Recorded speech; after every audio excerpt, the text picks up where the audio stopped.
고민하다가 용기를 내서 제 이야기를 언제나 즐겨 찾고 있는 사연에 빠지다의 사연으로 신청해봅니다. 제가 자식이 둘인데 그간 자식들과 친하고 편하게 지내는 엄마라고 스스로 자부해왔건만 어제는 오랜만에 둘째하고 서로 언성을 높이며 싸웠습니다. 자식 농사라는 것이 결코 쉽지가 않네요. 세상의 그 어떤 것보다도 제 마음대로 안 되는 게 바로 제 배로 낳은 제 자식들 같습니다.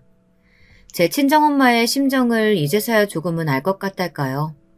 그렇다고 해도 친정엄마께서 자식 문제로 마음고생하신 거에 비하면 저는 아직 아무것도 아닐 듯 싶네요. 제가 지금처럼 눈가에 자글자글한 주름이 잡히기 이전의 일이었습니다. 저는 남편과 우연히 만남을 가졌다가 그대로 연인으로 관계가 발전하였고 서로 잘 맞아서 시간이 지나자 결혼까지 꿈꾸게 되었습니다. 사실 저는 남편 말고 다른 남자를 주선받기로 했었어요. 그건 남편도 마찬가지였는데요. 상황이 기가 막히게 꼬이게 되면서 잘못 서로를 만났던 거죠. 잘못된 만남이 불러온 특별한 인연이었어요. 그래서 저와 남편은 더욱 서로에게 급속도로 빠져들었던 것일지도 모르겠습니다. 하지만 시댁에서 저는 환영받지 못했어요. 우선은 시어머니께서 저를 마음에 안 들어 하셨거든요.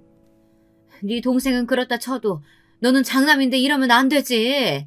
네가 집이 있고 땅이 있는데 그렇게 잘난 사내가 만나서 결혼하겠다는 여자가 고작 저런 거야? 우리 집안 장남이 나를 이렇게 실망시켜도 되는 거니? 어머니, 대체 무슨 말씀하시는 거예요? 제가 집이 어디 있고 땅이 어디 있어요. 제가 모르는 부동산이 갑자기 생겨있나 보죠. 왜 없어? 넌 장남이니까 이 집이 훗날 네 집 되는 거고 그리고 조상 땅인지 나발인지 하는 거 왜 그거 있잖아. 저는 또 무슨 말씀하시나 했더니 그런 거였어요? 어머니하고 아버지 집이지 이게 어떻게 제 집이에요. 그리고 그 땅 저희 집에 몫이 떨어질지 장담도 없는데 완전히 기약 없는 이야기인데 그걸 두고 제 땅이라뇨. 그건 아예 말장난도 안 됩니다, 어머니. 진짜 이러실 거예요? 아휴, 그게 아니라 너는 왜 나한테 화를 내고 그러니? 내가 이 이야기까지는 안 하려고 했는데 걔는 어쨌든 아니올시다야. 왜냐면 우리 지역 최고 무당이 정확하게 그렇게 말씀을 하셨다니까. 그러니 어쩔 수 없는 일이야. 뭐라고요? 무당? 어머니 설마 또 그 무당한테 찾아가서 돈 갖다 바치신 거예요? 제가 여태까지 제발 그런 짓 좀 하지 마시라고 간청드린 것까지만 해도 10번은 더 될 겁니다. 그 무당이 대관절 뭐길래 제 결혼을 반대한다는 겁니까? 무슨 상관이 있어서요? 너 그거 그렇게 가벼이 여길 거 아니야. 내가 예전부터 그랬잖아. 그 무당 덕분에 내가 옛날에 큰 화를 당할 뻔했던 걸 면했다고. 보통 용하신 분이 아니야. 네 누나 늦게 결혼한 거랑 결혼하자마자 임신할 것도 그 무당이 기가 막히게끔 다 마치셨다니까? 시어머니께서 저를 반대하시던 큰 사유로는 2가지가 있었습니다. 첫 번째로는 바로 무당 때문이었죠. 동네에서 그 무당을 신봉하는 무리가 있었는데 시어머니께서 그 안에 포함되어 있었답니다. 그 무리는 모였다 하면 무당의 용함을 논하였고 각자의 시댁과 며느리 등을 욕해 댔어요. 그런 재미로 명맥을 이어가는 모임이었죠. 참고로 제가 이 모임을 정말로 치가 떨리게 싫어했답니다. 가뜩이나 시어머니께서는 각종 미신을 잘 믿으시고 여러 가지 가문이설에 휘둘리며 쉽사리 흥분하시는 분인데 그런 모임 때문에 시어머니의 특성이 더욱 활활 타오를 게 분명했거든요. 무당 핑계를 대셨으니 그건 즉 모임분들도 하나같이 저라는 존재를 반대하는 것에 한몫을 내고 계신다는 것이었어요. 저와 남편은 몹시 난감한 상황이었죠. 그때 상황을 단박에 정리하신 분이 계셨습니다. 뛰는 놈 위에 나는 놈 있고 미친 놈이 있으면 더 미친 놈이 있는 법이라고 하시잖아요. 시어머니의 무당 타령을 한 번에 잠재우신 분, 바로 다름 아닌 시아버지셨습니다. 이 정신 나간 예패네야. 내가 서문왕한테 생돈 갖다 바치지 말라고 얼마나 더 떠들어줘야 그 기꾼형에 대해 얘기가 제대로 박히겠어. 기꾼형을 내가 언제 한번 세게 후벼 파줄까? 그러면 귀가 좀 들리려나? 당신 내가 무당집에 다녀온 거 대체 어떻게 알았어요? 안 들키려고 얼마나 철저하게 행동했는데 물에 빠지면 입부터 가라앉을 우리 집 장남이 말하진 않았을 테고 설마 그 블레시 같은 게 벌써 당신을 포섭한 거예요? 내가 이래서 걔를 며느리로 안 받으려고 하는 거라고요. 맞춤법도 모르면서 포섭이라는 말은 또 어디서 듣고 배운 거야? 하여간 이 옆에 내가 선무당이 사람 잡는 꼬라지를 언제 한번 제대로 보고 당해야 정신을 차리련가. 그때 되면 집안 돈 다 말아먹겠지. 선무당이 개소리 짓거렸다는 것 때문이라도 나는 이 결혼 허락할 거야. 선무당의 개소리는 하여간 전부 다 안 맞을 테니까. 이 양반이 또 술에 정신을 놓으셨나? 그런 것 때문에 장남 결혼 문제를 결정짓는 게 말이나 돼요? 아휴, 내가 못 살아. 어쩌다 이런 남자랑 결혼을 해가지고 자식을 셋이나 봤는지. 모임에 나가봐도 남자복 가장 없는 여자는 나뿐이야.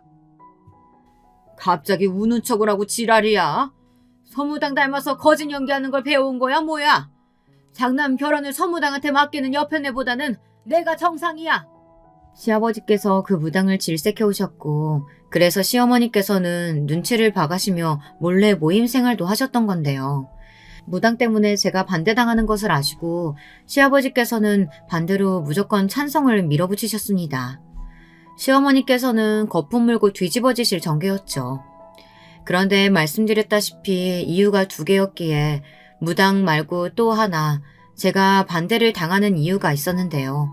제가 아주 가난한 친정을 두었기 때문이었습니다. 시집 오면서 땡전 한 푼 없이 몸만 오는 거 아니냐며 시어머니께서는 그것을 저를 반대하시는 근거로 드셨습니다. 시아버지께서는 이것에는 살짝 고심을 하셨는데요. 시어머니의 말씀을 따라서 굳이 이런 조건의 며느리를 들여야 하나, 장남은 더 좋은 여자 만날 수 있는 녀석 아닐까, 이런 생각을 시아버지께서 하신 것이었는데요. 그때 아주 의외의 인물이 저에게 한 표를 던져주었습니다. 아버지, 어머니, 뭐 그렇게 어렵사리 돌아가셔요. 그냥 형이 하고 싶은 대로 결혼하게 내비둬요. 평생을 형만은 아우 없다라는 속담 맞는 걸 증명해오면서 살아온 사람이 바로 우리 형 아니겠어요? 그러니까 결혼도 옳게 선택한 거겠죠. 결혼하게 둬요. 낄낄거리는 웃음과 함께 저에게 찬성표를 던진 인물은 남편의 남동생이었죠. 저에게 시동생 되는 그 인물은 연애하면서 통 본 적이 없었기에 저하고 별로 친하지도 않았고요. 남편과 시동생이 하도 성격이 딴판이라 우애 좋은 형제가 아니었으니 자기 형을 위해서 굳이 발벗고 나섰다고 보기에는 아주 신기했죠. 그런데 그 뒤에 반전이 숨겨져 있었습니다. 시동생을 향해 제가 첫눈에 봐도 엄청 괜찮은 사람인 것 같다고 말을 해준 사람이 따로 있었던 겁니다. 시동생을 일부러 움직이게 만들었던 사람, 바로 시동생의 아내인 제 동서였어요. 나이를 보면 시동생이 일찍 결혼했다기보다는 동서가 일찍 결혼을 한 편이더라고요. 결혼 전에 시어머니께서 저에게 보이신 태도가 심상치 않았던 만큼 결혼하고 나서도 정말 힘들었습니다. 시어머니께서는 저에게 말씀 한마디를 좋게 해주지를 않는 분이셨거든요. 시댁과 집이 그나마 원편이어서 그 사실을 위안 삼았습니다. 만약에 거리가 가까웠다면 시도 때도 없이 갖가지 핑계를 만들어서 저를 불러내신 후 구박하셨을 거라고 생각하니 모골이 다 송연했습니다. 저도 제법 강단을 부릴 줄 아는 사람이라고 스스로 생각을 해왔건만 시어머니와는 체급이 달랐습니다. 운동 경기를 보면 체급마다 아예 선수들을 분류해 놓잖아요. 70kg 이상은 70kg 이상끼리, 50kg은 50kg들끼리. 마치 그런 것 같았습니다. 무슨 말인가 하면 시어머니와 저의 체급은 아예 다르게 느껴졌다는 겁니다. 초반에는 저도 제가 시어머니와 대적을 해볼 수 있을 것만 같다고 생각했었어요. 하지만 그것이 착각이었음을 얼마 지나지 않았을 때부터 겸허히 받아들였고요. 도저히 일반적인 논리가 안 먹히는 분이셨으니 10번이면 10번 다 제가 손해를 보는 형국이었습니다. 가끔 시댁을 갈 때마다 저는 나무 아미탑을 나는 나무다, 아무 생각도 못하는 나무라서 타격이 없다, 이런 주문을 스스로 외워야 했습니다. 안 그랬다간 시어머니의 논리 없는 무대뽀 구박에 화병이 걸려 죽을 것만 같았거든요. 남편과 결혼하기로 마음을 먹었던 죄, 찢어지게 가난한 친정을 둔 죄, 이런 죄 때문에 대가를 치르는 거라 여기며 눈물을 참는 나날을 보냈습니다. 그 망할 놈의 모임인지 뭔지 하는 것만 다녀오시고 나면 특히나 며느리들을 쥐잡듯이 하셨죠. 별것 아닌 걸로 생태집을 잡으며 소리를 지르셨고 온갖 잡일도 다 시키셨습니다. 당신의 아들들에게는 못하는 소리를 며느리들에게 다 해대셨죠. 저는 부글부글 끓는 속을 견디면서 한 가지 신기한 점을 발견했습니다. 동서 말이에요. 저보다 나이가 어리기에 금세 친자매처럼 잘 지내보자고 인사를 잘했었고 정말로 잘 지내고 있기는 했었는데 볼수록 신기하더라고요. 분명 겉으로 보기에는 여렸기 때문입니다. 잔소리 폭탄 한 번만 맞아도 눈물을 쏟을 것처럼 생겼어요. 말투도 나긋나긋했고요. 목소리도 항상 크지 않았습니다. 좋게 쳐주자면 유쾌한 성격의 시동생과는 대비가 되었죠. 동서는 조용조용했으니까요. 그런데 저는 시어머니 때문에 속이 터질 것 같아 죽을 지경일 때도 동서는 초연했어요. 그게 볼수록 신기했고 친정 부모님도 돌아가셔서 이미 안 계시다고 하던데 도대체 어떤 인생을 살아왔는지 궁금해졌습니다. 동서의 초연한 눈빛은 모르기는 몰라도 인생을 거의 다 살아서 많은 것을 알아버린 그런 눈빛처럼 제 눈에는 보였거든요. 동서에게 어느 날 어떻게 살아왔는지 가장 궁금한 사람이 바로 동서라고 하자 제가 봐온 것 중에 가장 크게 웃었습니다. 제 말이 웃겨서 웃는 거냐고 했더니 그게 아니라 제가 자기에 대해 궁금해하는 것이 즐거워서 그렇다고 했어요. 동서는 저를 처음 봤을 때부터 마음에 들어 했다네요. 무당 이야기를 시아버지께 흘린 것도 그 범인은 동서였던 거예요. 안 그랬으면 제가 시어머니의 반대에 부딪혀 끝내 결혼의 문턱을 못 넘을 것 같아서 그랬다고 했습니다. 제가 그 비화를 듣고 깜짝 놀랐죠. 설마 뒤에서 동서가 그런 일을 행했을 줄이야. 그것보다 저는 결혼 전에 시댁에 들릴 때 동서를 본 적이 없었건만 저를 알았다는 것도 놀라웠죠. 그날 어머님이 멸치 다듬어 놓으라고 시키셔서 저는 다용도실에서 계속 조용히 그것만 하고 있었거든요. 그래서 아마 제가 시댁에 와 있는 줄은 형님이 모르셨던 것 같아요. 저는 아주버님께서 데리고 오셨다는 분이 어떤 분인지 너무 궁금한 나머지 몰래 거실 쪽을 엿봐서 형님을 진작에 확인했었지만요. 어머, 그랬었어? 나는 전혀 몰랐어.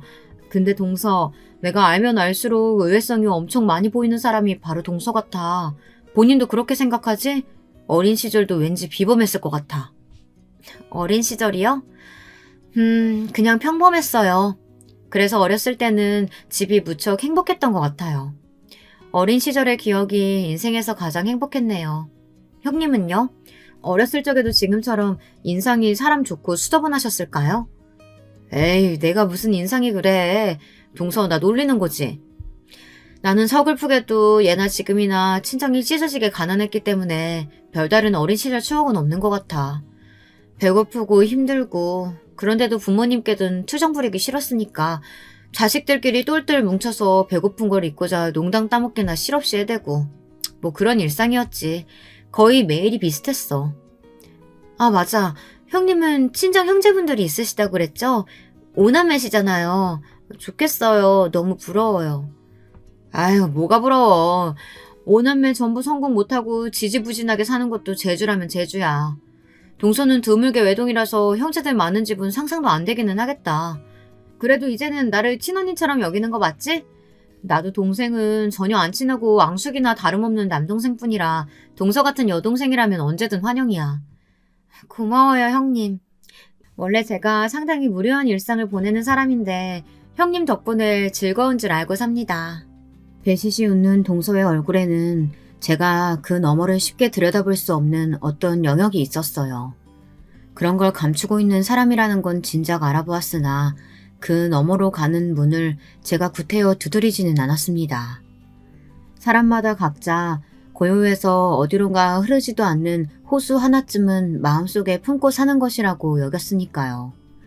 비록 괄괄한 성격의 시어머니, 술을 사랑하시는 시아버지, 능글거려서 친해지기 어려운 시동생, 명절 때만 보는데 그때마다 인상 쓰고 있는 시누이, 시댁 식구들은 모두 만만치 않았고 속이 끓을 때가 많았으나 동서가 있어서 견딜만 했습니다. 동선에는 시댁과 근처에 살았거든요. 그래서 시댁에 가면 거의 매번 동서를 볼 수 있었죠. 동서는 일주일에 2번 정도만 아르바이트를 하며 지냈습니다. 다른 날들은 모두 집안일을 하고 시댁 일을 했죠.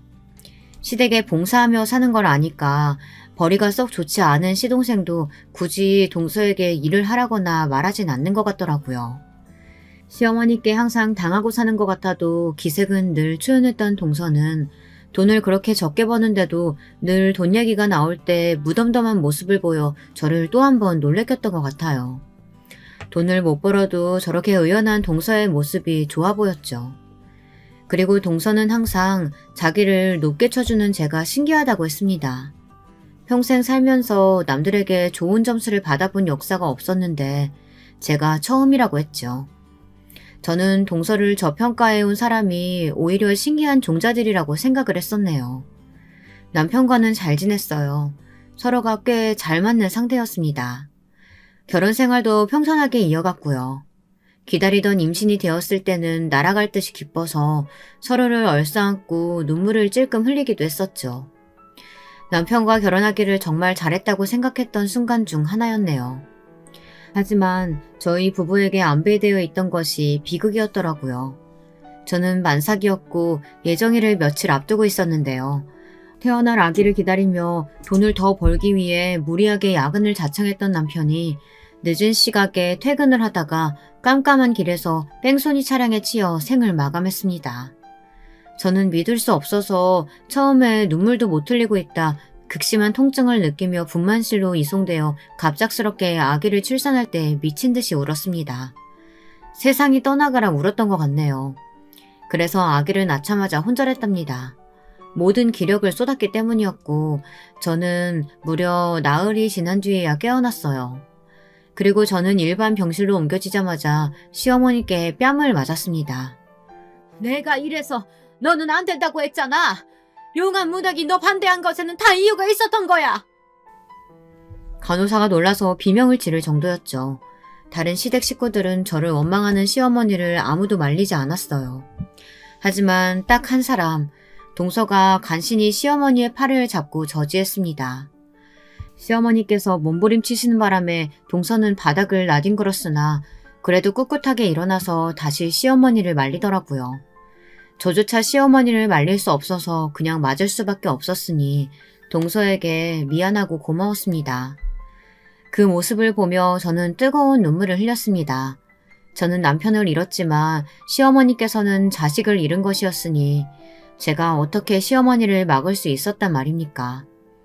시어머니께서는 제가 낳은 딸을 시댁에 두고 저는 영영 꺼지라고 하셨습니다. 손자가 아닌 건 마음에 안 들지만 장남이 세상에 남기고 간 핏줄이니 애를 써보겠다고 하셨죠. 애를 써주시기를 저는 원하지 않았어요. 당연히 아기는 엄마인 제가 키우겠다고 했고요. 시아버지께서는 술을 마시는 건 집이고 밖이고 가리지를 않는데 집에 갓난 아기가 있으면 불편하다고 하셨어요. 그 황당한 말씀 때문에 제가 아기를 무사히 사시할 수 있었죠. 당연하게 저는 그 이후로 시댁에 발걸음을 하지 않았습니다. 그럴 수밖에 없는 수순이었어요. 동서하고는 시댁의 발길을 끊고 서너 달이 지났을 때 처음 연락을 했었는데요. 그러고 나서도 틈틈이 연락은 주고받았었습니다. 직접 만난 적은 없었는데 남편 기일을 며칠 앞두고 오랜만에 처음 만났었죠. 남편의 기일이 아이의 생일이었습니다. 그게 해마다 너무 서글펐죠. 그런데 동서가 아이 선물을 사들고 온 거예요. 동서, 어쩜 이렇게 귀여운 아기용품을 다 사올 생각을 했어? 정말 고마워. 감동이야. 그간 잘 지냈지? 얼굴 많이 상한 것 같아서 걱정되네. 혹시 무슨 일 있었어? 걱정거리라도 있는 거야? 화장 열심히 하고 왔는데도 형님한테는 다 보이나 봐요. 제가 아무리 힘들다, 아프다, 괴롭다 이렇게 티를 내도 몰라주는 사람들도 참 많던데 형님은 다르신 것 같아요. 그렇게 말을 하며 조용히 웃는 동서가 왠지 안쓰럽게 느껴졌습니다. 저는 무슨 일이 있는 거냐고 캐물었지만 동서는 그저 심란한 일이 좀 있었을 뿐이고 별거 아니라고 말을 정리하였어요. 매사에 저보다 차분하고 의연한 동서니까 그렇다면 그런 줄 알고 저도 질문을 삼켜야겠다고 생각했습니다. 그때는 그게 동서를 위하는 길인 줄 알고 그렇게 했었네요. 저는 동서를 통해서 시댁의 근황을 아주 일부나마 들으면서 지냈고요. 동서의 목소리가 잠겨있는 것 같을 때라든지 그럴 때면 왠지 마음이 좋지 않아 일부러 제가 밝은 이야기를 많이 꺼냈던 것 같아요. 저는 서로에게 도움이 안 된다며 손가락질을 할지언정 어쨌거나 지지고 볶으며 지내는 친정 식구들이 있었기에 늘 이야기거리가 끊이지 않았거든요. 동서는 희한하게 제 친정 식구들 이야기 듣는 걸 좋아했어요. 그 중에서도 특히 제가 형제들과 아웅다웅하며 자라온 유년 시절의 이야기를 참 좋아했죠. 남들에게 말하기 창피할 정도로 찢어지게 가난했던 집안이었고 굶주린 일화들이 대부분이었는데도 동서는 늘 재미있게 잘 들어주었어요. 마치 동화를 듣는 것 같은 기분이라는 말도 했던 듯 싶습니다. 하지만 저에게는 동서야말로 동화 같은 사람이었던 것 같아요. 왜냐면 제가 아무리 꾹꾹 누르고 숨기며 산다고 해도 남편을 잃은 슬픔은 예고 없이 울컥 솟아올라 저를 괴롭혀댔는데요. 그걸 애써 모른 척하면서 무리하게 일을 하다 크게 알아누운 적이 있었어요. 마음의 병이라고 해야 할지 원인도 몰랐어요. 그냥 가슴이 뜨거웠고 머리가 아팠으며 기력이 없었죠. 돈 나갈까봐 병원 신세를 지는 것도 무서웠고요. 작은 새언니가 그때 여력이 되는 때여서 제 아이만 잠시 돌봐달라고 맡긴 후 저는 집에서 혼자 끙끙 앓아 누웠다가 다 낫지도 않은 상태에서 억지로 일을 나간 뒤 더 크게 앓아 눕는 것을 반복했습니다.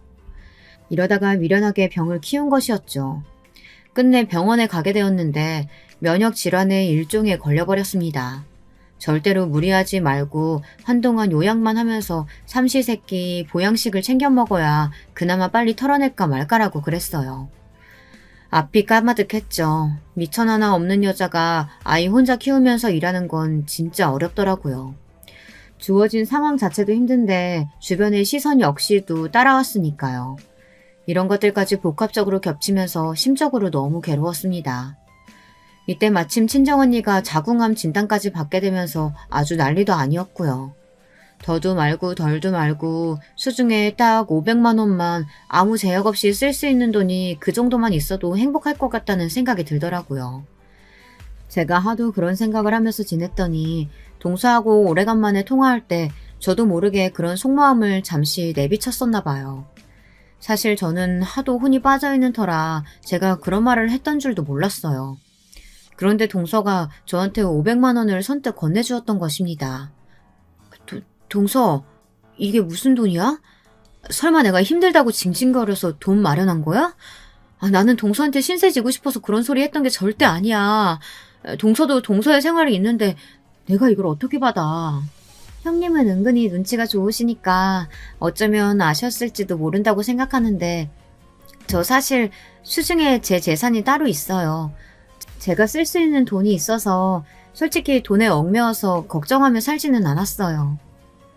그 얘기를 듣고 제가 놀랐다가 가만히 짚어보니 그간 동서가 여러 가지 이야기라든지 고민거리들 이런 걸 이야기할 때 단 한 번도 돈을 꺼낸 적이 없다는 게 생각났습니다.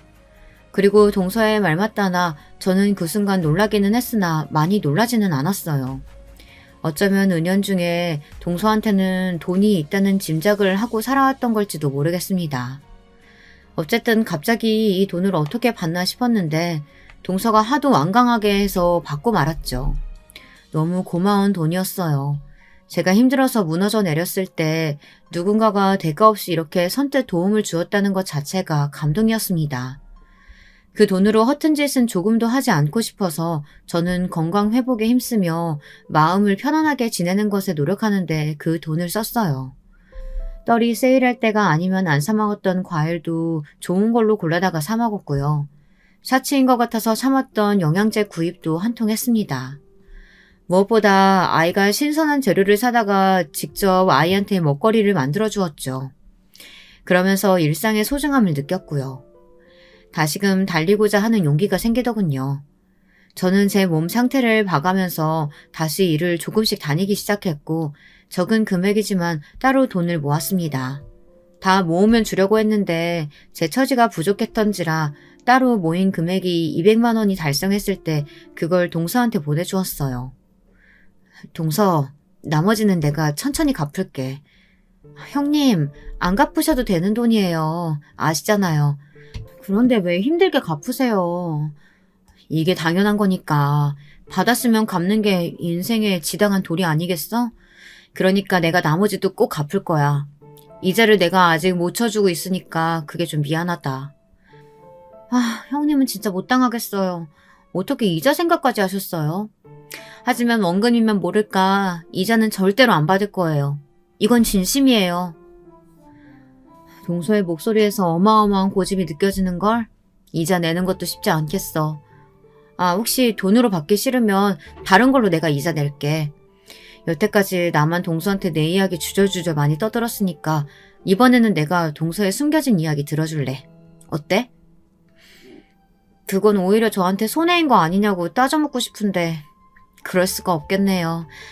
저는 제 이야기를 듣고 싶어하는 사람은 세상에 아무도 없을 거라고 생각해서 과거를 가슴속에만 묻고 살아왔거든요. 제 지난 이야기 형님은 진심으로 듣고 싶으세요? 물론이지. 내가 예전에도 한번 그랬었잖아. 어떤 인생 살아왔는지 내가 가장 궁금한 사람이 바로 동서라고. 저는 그날 차마 알지 못했던 동서의 이야기를 들었습니다. 아주 한참이나 베일에 가려져 있던 동서의 친정 이야기를 접할 수 있었죠. 유쾌한 호기심으로 가득 찬 채 이야기를 듣기 시작했던 저는 어느새 싸한 가슴을 아는 채로 동서의 목소리에 귀를 기울였던 것 같아요. 다 듣고 나니까 정말 많은 생각이 들고 있었죠. 대체 사람은 저마다 얼마만큼의 이야기들을 감추며 살아가는 걸까? 이런 깊은 궁금증도 들었고요. 이틀 정도는 동서의 이야기를 곱씹느라 밤에 잠도 설쳤습니다. 선뜻 동서에게 다시 먼저 연락을 해볼 엄두가 나지 않았어요. 참으로 못나게도 제 그릇이 딱 그 정도였던가 봅니다. 그리고 며칠 뒤 동서에게 연락을 해보려고 마음을 먹었던 날 저는 연락 한 통을 받게 되었습니다. 동서가 세상을 떠났다는 부고였어요. 귀가한 직후 연락을 받은 저는 거실에서 쓰러져 통곡을 하였습니다. 지난 며칠이 미친 듯이 후회되어서였죠. 왜냐하면 동서는 스스로 생을 마감했기 때문입니다. 만약에 제가 먼저 연락을 했었다면 동서가 그런 선택을 안 했을지도 모른다는 생각에 정말 미칠 것만 같았어요. 수년간 친하게 잘 지내놓고서 동서에게 많은 도움을 받아놓고서 정작 저는 동서를 끝끝내 잘 알지 못했으며 동서를 도와주지도 못했다는 생각이 들었습니다. 동서의 마지막 가는 길은 조촐했고 단촐했으며 조용했습니다. 마치 생전에 동서가 고요하게 짓던 미소처럼 꼭 그랬습니다. 시동생은 충격에 빠진 건지 말수 많던 사람이 내내 입을 꾹 다물고 있었고요. 오래간만에 뵙는 시어머니께서는 머리가 아프시다며 계속해서 인상을 쓰고 계셨어요. 얼굴을 비친 시누이는 계속 무표정이었죠. 그리고 시아버지께서는 자꾸 혀를 끌끌대시며 술을 찾으셨고요. 저는 이 사람들이 그나마 진심으로 동서를 애도하고 있기를 눈물로 바랬습니다. 그리고 동서는 이미 떠났지만 저는 동서를 당최 어떻게 보내줘야 할지 갈피를 못 잡고 있었죠. 바로 그때부터 어마어마한 반전이 드러나기 시작했습니다. 동서가 세상을 등지기 전 저에게 남긴 것들이 있었던 겁니다. 처음에 연락을 받고서는 이게 웬 말도 안 되는 일인가 싶었습니다. 제가 생전에 연을 둔 적이 없던 법조계 분이 저에게 연락을 주신 것도 갑작스러웠는데 동서가 저에게 남긴 것을 확인하자 이게 현실이 맞는지 의심까지 들더라고요. 네? 제 동서가 제 앞으로 재산을 남겼다고요? 그걸 세상 떠나기 전에 미리 다 준비를 해놨었다니요.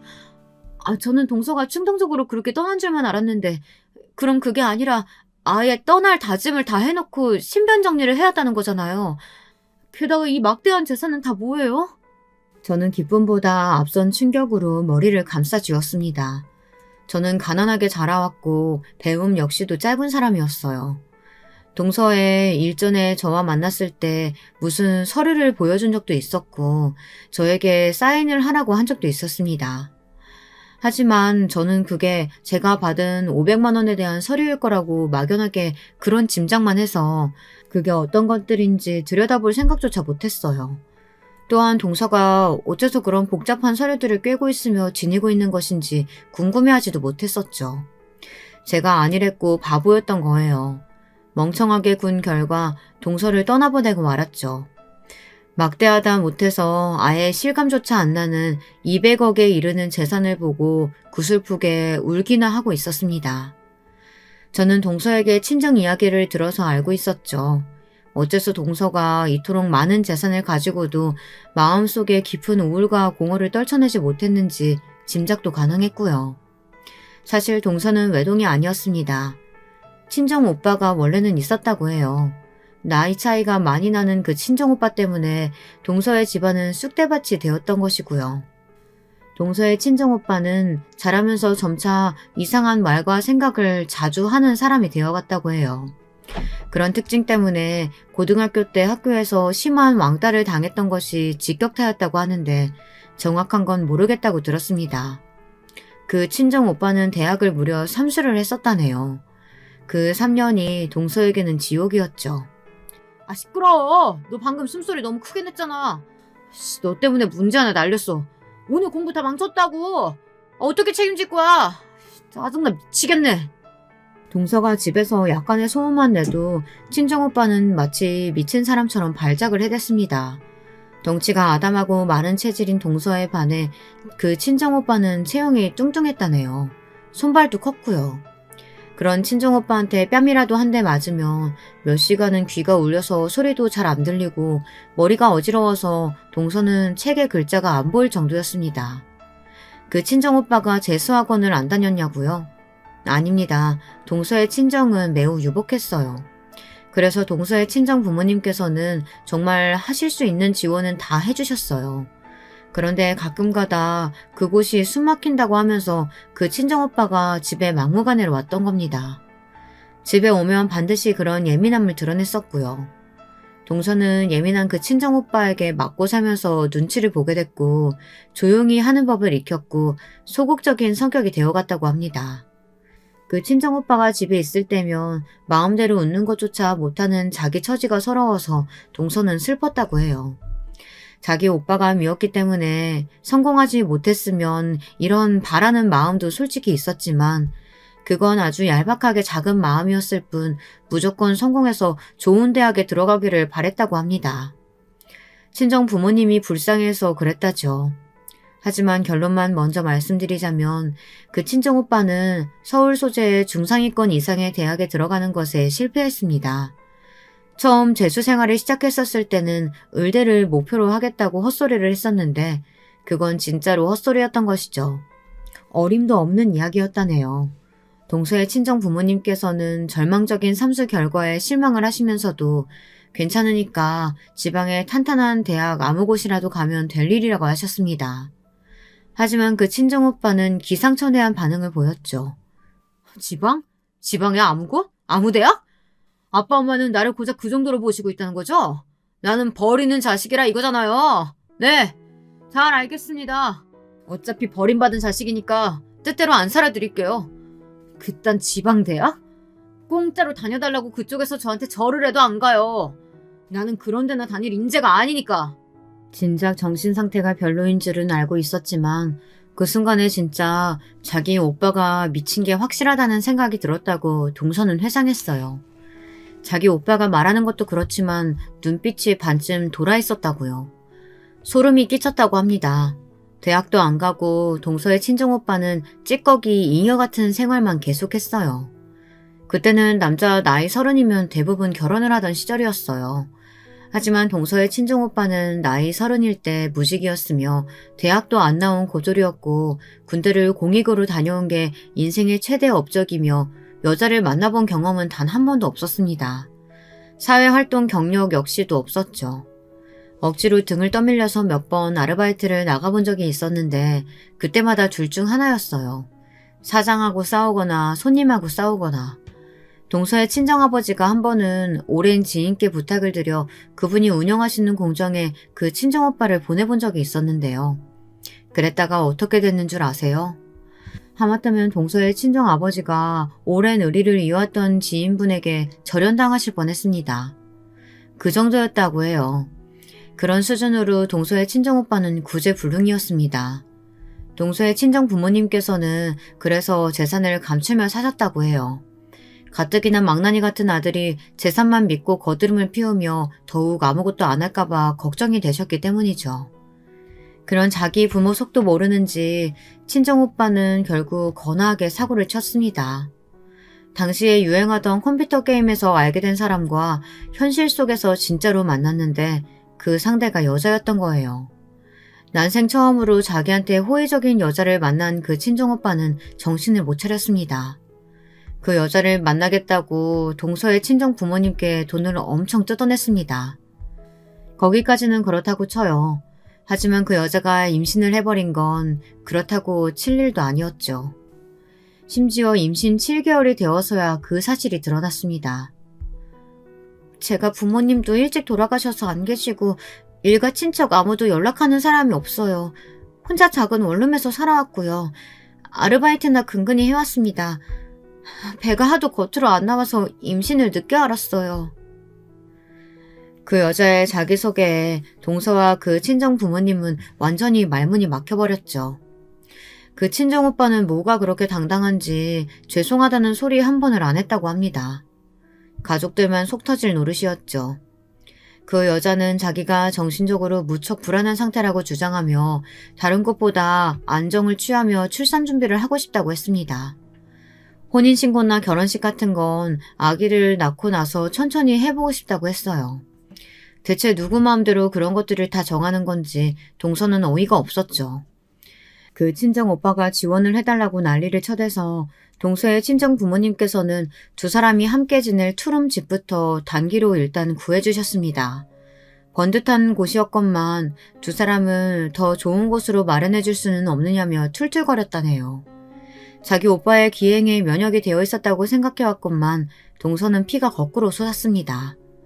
동서가 이 정도였는데 그 부모님은 어떠셨겠나요? 화병 때문에 쓰러지기 일보 직전이셨죠. 그 여자는 무사히 출산을 했습니다. 그리고 딱 일주일 뒤에 도망을 갔습니다. 그 미친 여자는 쪽지에다 사실 저는 불치병이라서 아기를 키울 수 없습니다. 하늘에서 아기를 응원할게요. 이딴 소리를 휘갈기고 떠났어요. 불치병 같은 개소리에 결국 동서의 친정엄마께서는 쓰러지고 마셨고요. 동서는 더 이상 참을 수가 없었죠. 제발 그만 좀 해. 이게 다 오빠 때문이야. 항상 세상 탓하고 세상 원망만 해왔지. 그런데 아니야. 정답은 오빠야. 오빠 때문에 다 이렇게 된 거라고. 만약 오빠만 없었잖아? 그럼 우리 가족은 정말 완벽했을 거야. 오빠라는 오점이 모든 걸 망쳐놨어. 차라리 삼수 망쳤을 때 그냥 죽지 그랬어? 그때 왜 안 죽은 거야? 그때 오빠만 죽었어도 아버지, 엄마, 나 모두가 고통받지는 않았을 거야. 오빠 때문에 우리는 친척들하고도 못 만나며 살고 있잖아. 어떻게 책임질 거야? 당장 어떻게든 책임져. 그리고 책임질 자신 없으면 차라리 죽어. 그게 가장 오빠가 이 세상에 도움되는 길이니까. 동서가 살면서 그때만큼 정신이 또렷한 적이 없었다고 해요. 그 순했던 동생이 부릅뜬 눈으로 이를 바드득 가며 말하자 그 친정오빠는 넋이 나가버렸습니다. 그러더니 이튿날 술을 마시고서 집에 불을 질렀습니다. 아기가 있는 방에서 방화를 했어요. 아기와 함께 죽을 작정이었던 겁니다. 동서의 친정아버지께서 귀가하시다 현장을 보셨고 몸을 던져 아기만이라도 구하려고 하셨지만 이미 늦은 뒤였죠. 연약했던 어린 생명은 숨을 거두었고 파란만장했던 그 친정오빠의 삶도 마감했죠. 병원 생활을 하고 계셨던 동서의 친정엄마께서도 이 소식을 듣고 오열을 하셨고요. 건강 상태가 급속도로 더욱 악화되었습니다.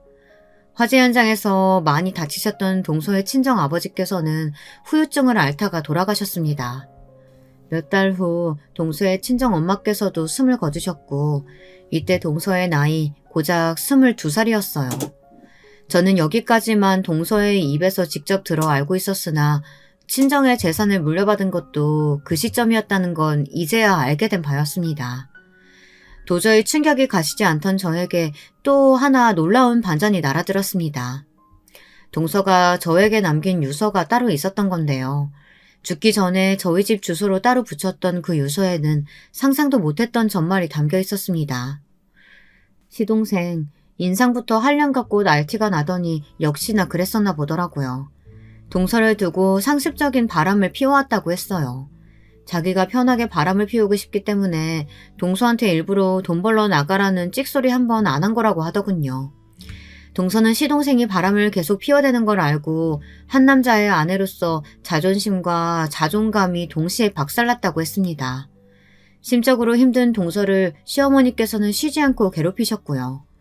심지어는 시동생이 바람을 피운다는 걸 알면서도 시어머니께서는 너는 집에서 밥이나 안 치고 살면 된다고 동서에게 거듭 강조하시며 윽박을 지르셨다고 합니다. 걸핏하면 동서의 뺨을 때리거나 발로 차기도 했으며 모욕을 주는 건 숨쉬듯이 자주 했다고 해요. 시어머니께서는 제가 남편과의 사별 이후 시댁의 발길을 끄는 이유로 더욱 악랄해지셨던 겁니다. 동서가 당한 일들을 읽으며 피가 거꾸로 솟고 있는데 시아버지의 대목에서 저는 가장 끔찍함을 느끼며 분노로 두통까지 앓았습니다. 술을 사랑하셨던 시아버지께서는 나이가 들어가심에 따라 술에 취하면 천지분간을 못하게 되셨는데 그러면서 시댁에 들렀던 동서를 향해 몹쓸 손길을 뻗치기도 하셨던 겁니다. 수치심을 느낀 동서는 살 의욕을 못 느끼게 되었고 이렇게 살아봤자 뭘 하겠냐며 죽음을 준비하게 되었던 겁니다. 형님이 갚아주신 200만 원은 제가 살면서 손에 쥐어본 돈 중에 유일하게 저를 행복하게 만든 돈이었어요. 200만 원으로 저에게 주신 행복, 그 값으로 200억을 형님께 드리고 떠납니다. 저는 가지고 있어봤자 단 한순간도 행복해본 적이 없던 돈이에요. 부디 이 돈으로 저 대신해서 그 사람들에게 복수해 주시겠어요? 제가 마지막으로 부탁드려요. 저에게 망설일 이유 따위는 존재하지 않았습니다. 동서가 떠난 날짜부터 3개월을 꼬박 깊은 슬픔으로 경건하게 애도의 기간을 가진 저는 움직이기 시작했어요. 복수의 때였습니다. 돈의 힘이란 대단하더군요. 전문가들을 수족처럼 부릴 수 있으니 말입니다. 사람을 써서 알아보니까 시동생에게는 정말로 여자가 있었는데 동서가 세상을 떠나기 전부터 만남을 이어왔던 한마디로 상간녀였어요. 웃긴 건 그 상간녀 이전에 또 다른 상간녀들도 있었고요. 시동생 놈이 아주 말종이었던 거죠. 상간녀가 성미가 급하고 귀가 팔랑거리는 사람이라는 정보를 입수했습니다. 그래서 상간녀에게 시동생이 마치 동서를 직접 죽인 것처럼 그걸 슬쩍 고발한다는 취지의 내용을 적어 익명으로 보냈습니다. 동서는 억울하게 스스로 생을 마감한 것처럼 포장된 것이지만 실상은 다혈질인 시동생이 사건을 벌인 것이라고 적혀 있었는데요. 그걸 보고 상간녀는 경악을 했죠. 한편 시동생에게는 상간녀가 다른 남자들을 여럿 동시에 만나는 것처럼 증거를 조작해 꾸민 뒤 익명으로 소포를 보냈습니다. 시동생은 눈이 돌아가서 상간녀에게 어떻게 된 거냐고 무섭게 따져댔죠. 그러자 상간녀가 어떻게 했냐면 도망갔습니다. 폭발한 시동생을 보면서 정말 이 남자라면 자기 아내를 처리하고도 남았을 거라고 생각한 모양이었죠. 짐을 싹 다 챙겨서 아예 잠적했어요. 동서가 지고지순한 여자라서 골랐다고 했던 시동생은 소유욕 같은 게 강한 남자였습니다. 상간녀가 사라지자 분노했는데 그때 맞춰서 제가 돈으로 준비한 꽃뱀을 보내주었어요. 예쁘지는 않아도 청순하고 여리여리한 여자였죠. 그리고 시동생의 비위를 잘 맞추며 무조건 숙여주는 미덕도 지니고 있었습니다. 불안정한 상태였던 시동생은 그런 꽃뱀에게 즉각 넘어갔어요. 금세 홀렸죠. 그리고 연기력이 끝내주는 꽃뱀의 온갖 거짓말에 다 넘어가서 돈을 다 뜯겼습니다.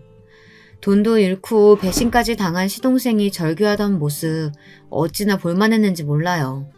시동생이 자기 발등 찍으며 자멸하는 동안 그 모치는 뭘 하고 계셨냐고요?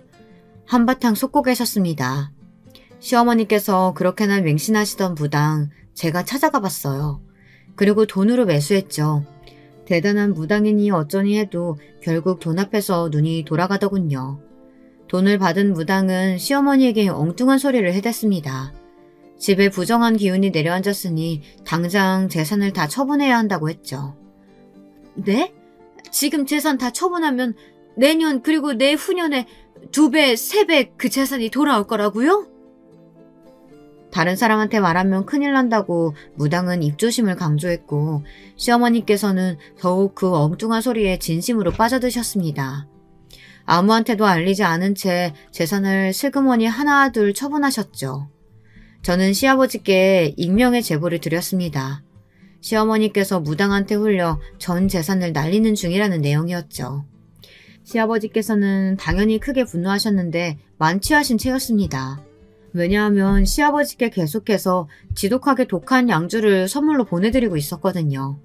값비싼 양주를 보신 시아버지께서는 눈이 돌아가셔서는 술 드시는 걸 멈추지 못하셨습니다. 독한 술에 취해 계셨던 시아버지께서는 이성을 잃고 시어머니를 때리셨어요. 이 빌어먹을 옆에 내가 기어이 무당 때문에 재산을 말아먹어? 이웃의 신고로 경찰이 도착했을 때까지도 시아버지께서는 정신이 반쯤 나가신 채로 시어머니를 때리고 계셨다고 합니다. 시어머니께서는 경찰이 오자 이제 살았다고 하시며 얻어 터지신 채로 무리하게 움직이셨다 맞아서 아팠던 다리 때문에 크게 넘어지셨는데요. 그러면서 턱으로 엄청 다치셨어요. 애초에 턱을 맞으셨기도 했고요. 그래서 몇 달 동안 아무 말씀도 못하고 치료만 받으며 사셨습니다. 그렇게나 시끄럽게 떠드셨던 분이 턱을 다쳐서 식사도 거의 못하시고 가만히 지내셨다는 게 정말 믿기지 않을 만큼 우스운 일이었죠. 고주망태가 되신 시아버지께 일부러 상황을 만들어 범죄를 유도한 건 아주 쉬운 일이었습니다. 돈으로 섭외해둔 슈퍼 주인이 일부러 티가 나게 자리를 비우며 딴청을 피우자 시아버지께서는 술을 품에 놓고 슬쩍 계산 없이 나가버리셨죠. 그걸 2번이나 반복하자 시아버지께서는 경계를 아예 푸셨고요. 술에 항상 쩔어 계셔서 판단력이 흐려진 머리로 아주 대범하게 행동하셨습니다. 야간에 침입해서 3번째로 또 술을 훔치셨던 건데요. 당연히 딱 걸렸죠. 일전에 훔쳤던 것들까지 전부 다 걸렸어요. 일부러 덫을 놓은 것이었으니까요. 시아버지께서는 합의를 노려보실 돈도 없으셨고 저에게 미리 섭외된 슈퍼 주인은 당연히 합의 의사가 없었습니다. 그 결과 시아버지께서는 실형을 살게 되셨습니다. 집안 자체가 아예 폐가망신되었어, 동서. 하늘에서 조금은 후련해하고 있는 거야? 대답을 들을 수 없다는 게 정말 아쉽다. 동서, 나 앞으로 잘 살아볼게. 그게 동서한테 속죄하는 길이고 동서가 나한테 바라는 것일 테니까.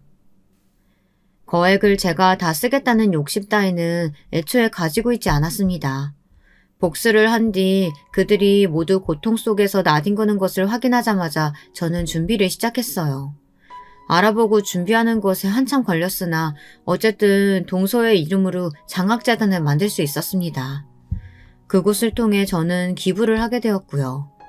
이렇게 동서의 이름이 뜻깊게 남아서 좋은 취지로 돈이 쓰이게 되었다는 것이 무척 다행이라고 생각합니다. 잘한 결정이라고 내내 그렇게 여기면서 살아왔답니다. 여러분, 2번째 사연 시작하기 전에 좋아요, 구독 꼭 눌러주실 거죠? 그럼 2번째 사연 지금 시작합니다. 안녕하세요. 저는 어느덧 40살을 바라보고 있는 대한민국의 평범한 여자입니다. 오늘은 여러분들의 사연을 듣다가 시댁과의 기막힌 에피소드를 저도 한번 꺼내보고 싶어 이 글을 쓰게 되었네요. 저는 경기도에서 태어나 쭉 살아온 평범한 사람입니다. 아버지는 구급 공무원으로 공직 생활을 하셨고 어머니는 살림을 알뜰살뜰 꾸리시는 가정주부셨습니다. 당연히 외벌이 공무원 집이었기 때문에 그다지 금전적으로 넉넉하진 못했습니다. 그래도 항상 성실하게 월급을 어머니께 가져다 주시는 아버지 덕분에 저와 남동생, 엄마, 아빠, 우리 4식구는 화목하게 잘 살아왔어요. 다만 자라면서 아쉬웠던 점은 자매가 있는 친구들이었습니다. 저는 특히 언니보다는 여동생이 있는 친구들이 부러웠어요. 여동생이 있어서 미주알 고주알 모든 일을 함께하고 이야기를 나누면서 지내는 친구들이 한없이 부러웠죠. 남동생은 너무 말이 없어 재미가 없었거든요. 그렇지만 그것 말고는 제 생활에 나름 만족하면서 학창시절을 보냈던 것 같아요. 나이가 들고 고등학생이 되자 저는 제 진로 고민을 시작했습니다. 뭘 하고 싶은지 정확하게 정해놓은 것이 없이 공부만 하다 보니 막상 고3이 되자 너무 고민이 되더라고요. 앞으로 어떤 직업을 가지고 어떤 삶을 살아야 할지 제 스스로 학교를 벗어나 제 삶을 결정한다는 게 굉장히 어려운 선택으로 느껴졌죠. 그러다 문득 제가 아버지를 존경하고 있다는 것을 깨닫게 되었습니다. 매일 아침 8시에 출근하시고 저녁 6시에 퇴근하시며 시계추처럼 하루를 쌓아오신 아버지의 성실함이 대단하게 느껴지고 저도 하루하루 그렇게 일상을 쌓아가고 나라를 위해서 제 작은 힘이나마 보태는 그런 삶을 살고 싶었습니다. 다행히 성적이 나쁘지 않아서 요즘 말하는 인서울대학을 진학하려고 하는데 고3 담임 선생님께서 그러시는 거예요. 근데 수영아, 나중에 공무원이 되고 싶다고 했지? 혹시 경찰 공무원은 어떠니? 네, 경찰 공무원이요? 어때? 평소에 리더십 있고 성실한 모습을 보면 좋은 경찰이 될 수 있을 것 같은데 한번 고민해보지 않겠니? 경찰. 저는 경찰도 공무원이라는 생각을 해본 적이 없었어요. 그렇게 생각해보니 체육 시간에 주장을 맡아 경기를 승리로 이끈 적도 있었고 경찰에 대한 로망도 가지고 있었어요. 이 길이 꽤 저한테 맞을 것 같은 생각이 들더군요. 그렇게 저는 경찰 행정학과를 진학하게 되었습니다. 경찰의 꿈을 품고 대학에 가자 고등학교 때보다 더 타이트한 스케줄이 기다리더라고요. 대학 수업을 다니면서 저는 20살이 되면 꼭 해보고 싶었던 카페 아르바이트를 시작했습니다. 그리고 그곳에서 마치 운명처럼 지금의 남편을 만나게 되었죠. 남편은 저와 같이 아르바이트를 하던 제 인근 대학교 경영학과 학생이었는데 저와 동갑내기 20살이었습니다. 같이 일을 하다가 정이 들어서 군대 갈 때 격려도 해주고 전화도 받아주고 하다 보니 군대 제대하기 전에 우리는 사귀는 사이로 발전해 있었어요. 군대 복학해서는 그 사람도 저도 한참 취업 준비로 바빴고 30살이 되었을 무렵 우리는 각자 경찰과 은행원이 되어 사회에서 어엿한 한 몫을 하게 되었죠. 그리고 서로 직장이 확실해지자 결혼 이야기가 나오기 시작했어요. 저는 남친의 부모님께 인사를 드리게 되었습니다. 만나기로 한 장소는 연회장이 있고 개별 룸이 있는 인근에서 유명한 고깃집이었습니다. 특히 돼지 양념갈비가 맛있는 집이었죠. 저는 베이지색 원피스를 입고 멋들어진 자켓도 걸치고 핸드백도 들고 식당으로 갔습니다. 남친의 가족분들은 먼저 와 계시더군요. 그 나이 연배의 평범한 인상이셨고 저를 보고 미소를 보내셨습니다. 다행히 저를 마음에 들어 하시는 것 같았어요. 특히 어머니께서는 저를 보고 아가씨가 너무 곱다며 그래 경찰을 한다고 들었는데 일이 험하지는 않냐고 걱정을 해주셨어요. 저는 주로 행정 업무가 많아서 괜찮다고 말씀을 드렸죠. 어머니는 아파트 상가에서 국수집을 운영하셨는데 다음에 국수 먹으러 오라고 살갑게 말씀해 주셨어요. 저는 저에게 호의적인 어머니의 모습을 보면서 긴장을 털어낼 수 있었습니다. 저는 남친의 가족분들을 보고 나니 아, 이 집에 시집 가면 마음 편하게 살 수 있겠구나 그런 생각이 들었습니다. 그만큼 부모님들이 인상도 좋으시고 푸근하신 느낌이었거든요. 그렇게 우리 커플은 1년여의 시간을 더 연인으로 보냈어요. 남친도 직장에 적응할 시간이 필요했고 저도 직장에 적응하느라 정신이 없었기 때문에 한동안은 결혼 생각도 하지 않고 바쁘게 보냈죠. 그런데 저희가 그렇게 있는 것이 못마땅하셨는지 양가 부모님들이 계속 둘 다 직장도 안정되어 있는데 그만 결혼을 하는 게 어떻겠냐고 서로 잘 맞고 그런데 괜히 시간 끌면 틀어질 수도 있다면서 재촉을 하셨습니다. 그래서 양가 부모님 등살에 우리는 30대가 되고 막 결혼을 하게 되었습니다. 결혼을 하고 신혼여행을 가고 정신없이 지내다 보니 결혼 후 1년쯤 지나서 아기가 생겼습니다. 저와 남편은 기쁜 마음으로 태교를 하고 무사히 아기를 출산했어요. 말로만 듣던 출산의 고통은 제가 상상한 것보다 훨씬 더 끔찍했습니다. 무통주사를 맞았음에도 불구하고 정말 사람이 견딜 수 있는 고통의 수준이 아니었어요. 저는 너무 고통스러운 나머지 마지막에 힘을 잘 주지 못해서 굉장히 고생을 했는데 나중에는 아기도 나오지 않고 너무 힘들어서 남편에게 말했습니다. 나 수술한다고 해. 그냥, 산모분의 경우는 수술을 하는 것도 괜찮을 것 같습니다. 지금 좋지 않아요. 그런데 의사쌤도 수술을 권하고 있는 와중에 남편이 갑자기 수술 동의를 망설이는 것이었어요.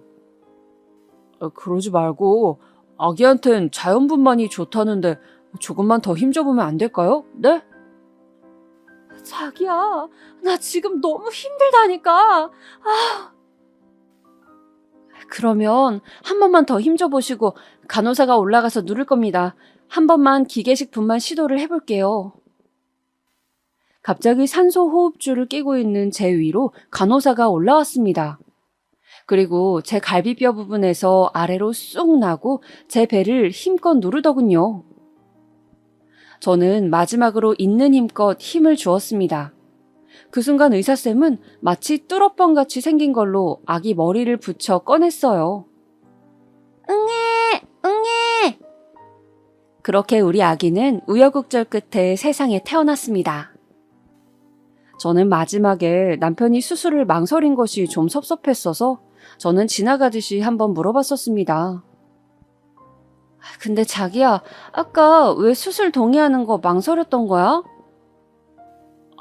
그게 실은 엄마가 점을 보시는 용한 점집이 있는데 우리 아기가 자연분만하고 수술을 할 때 팔자가 많이 달라진다고 해서 무조건 자연분만해야 된다고 했나 봐.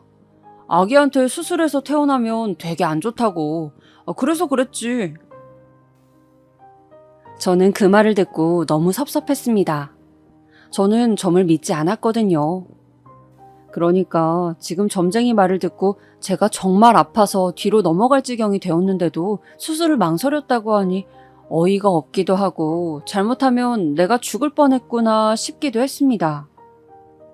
어머니가 그렇게 맹신하는 점집이 있다는 것도 마음에 많이 걸렸고요. 왜 무당 말을 너무 믿으면 하나부터 열까지 그 무당이 시키는 대로 다 하잖아요. 그런 게 앞으로 살면서 계속 있을 것 같은 느낌이 들었기 때문이죠.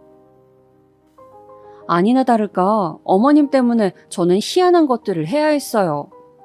대출을 잔뜩 끼고 결혼 3년 차에 집을 샀는데 어머님이 또 그 점집에 가서 들은 대로 처음 집에 들어갈 때 동전을 동서남북으로 던지고 한 번씩 절을 해야 한다고 하셔서 그런 이상한 의식도 해야 했고 또 아기 이름을 지을 때도 제가 생각했던 짓고 싶은 이름을 짓지도 못하고 점쟁이가 말한 이름 중에서 골라야 했습니다. 생각보다 어머님의 맹신은 강력했어요. 해마다 새해가 되면 그 점집에 가는 게 연례 행사이셨고 집안에 어떤 우환이라도 있으면 점괘에 무조건 의존하시더군요. 성당을 꾸준히 가진 않지만 고등학교 때 천주교재단 학교를 나와 세례를 받은 저로서는 마음속에 항상 천주교 신자라는 생각을 품고 있기에 더욱 어머님의 행동은 이해가 되질 않았습니다. 그렇다고 어르신에게 이래라 저래라 할 수도 없는 노릇이어서 저는 적당히 어머님이 꼭 하라고 강조하는 것은 좋은 게 좋은 거라고 하는 신용이나마 하고 어지간하면 점집 이야기는 못 들은 것으로 하기로 했습니다. 그렇게 제가 결혼한 지 3년쯤 되었을 무렵 남편의 남동생인 도련님이 결혼을 한다는 소식이 들려왔습니다. 대학교 동아리에서 만나 친구로 지내다가 사귄 지 1년쯤 되었다는데 여자친구 직업이 의사라고 하더군요. 시부모님은 직업 좋은 며느리가 너무 흡족하셔서 싱글벙글 웃으며 너무 좋아하셨어요. 소위 말하는 사자 직업을 가진 것이니까요. 저도 의사 동서가 기대가 되었습니다. 어떤 사람일지 궁금했어요. 결혼을 하고 싶다고 시댁의 동서가 인사를 오던 날, 저와 신랑도 아기를 데리고 시댁으로 갔습니다. 어머님은 예비 동서가 인사를 온다고 저를 일찌감치 불러 음식을 하셨는데 무슨 잔칫날도 아니고 잡채 전에 난리가 났습니다. 의사 동서에 대한 기대감으로 어머님은 들떠 계셨죠. 예, 직업이 의사면은 맛있는 것도 많이 먹고 그러겠지? 내 음식이 입에 안 맞다고 하면 어떡하지? 맛있어야 할 텐데 걱정이다. 어머님 며느리 들어오는 건데 뭘 그렇게 신경을 쓰세요? 보통 며느리가 아니잖니. 의사잖아. 우리 집에서 변변히 결혼할 때 재산을 뚝 떼줄 수 있는 것도 아닌데 결혼하겠다고 해주니 얼마나 고맙니? 이제 우리 둘째 아들은 아주 팔자가 폈어. 이 애랑 결혼하고 애만 하나 낳으면 그 후로는 인생이 아주 그냥 탄탄대로라고 김도사가 그러더구나. 김도사는 어머님이 맹신하는 그 무당의 이름이었어요. 저는 어쩐지 오늘은 무당 이야기를 안 하신다 했는데 드디어 또 등장하는구나 싶었습니다. 그래서 내친 김에 더 여쭤보았죠. 그럼 어머니, 저는 둘째를 내년에 낳는 게 좋대요? 그래, 너는 올해가 가기 전에 꼭 아기를 가져서 내년에 둘째를 낳으면 좋다고 하더구나. 그러면 그 둘째가 커서 너희 부부에게 큰 복을 가져다 준다는구나. 도련님은 오늘 오시는 분과 결혼하면 제일 좋고요. 그래, 결혼하고 5년 안에 아기를 꼭 가져서 출산하면 이혼하지 않고 백년해로 한다고 했어. 김도사가 얼마나 용한지 그동안 못 맞춘 게 없다고.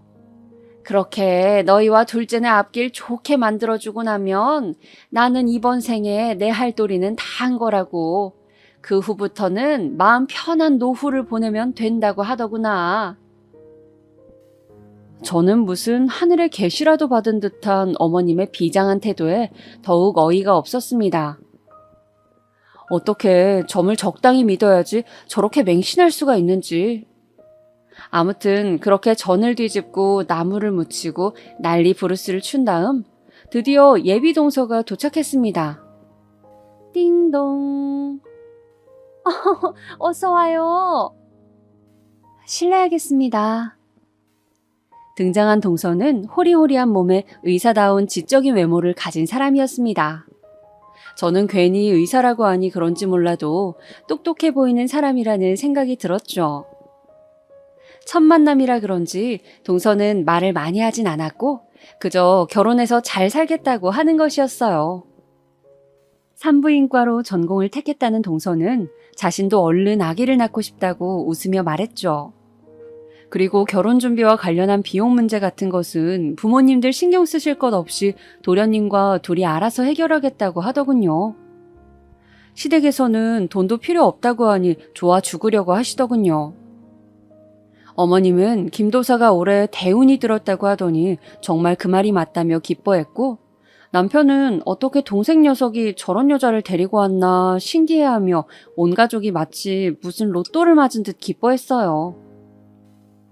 저는 둘째 며느리 덕을 얼마나 보려고 저렇게 좋아하나 시댁의 속물적인 반응에 어이가 없었지만 뭐 저하고는 별로 상관없기에 그냥 가만히 있었습니다. 아랫동서이니 그냥 지나치게 버릇없지만 않으면 같은 며느리 처지로 그닥 제가 좋을 것도 없고 안 좋을 것도 없으니까요. 그렇게 도련님은 집에 인사를 온 지 6개월 만에 후딱 결혼식을 올렸습니다. 결혼식을 마치고 신혼여행을 다녀오고 집안 행사들에서 저는 동서와 좀 교류를 할 수가 있었어요.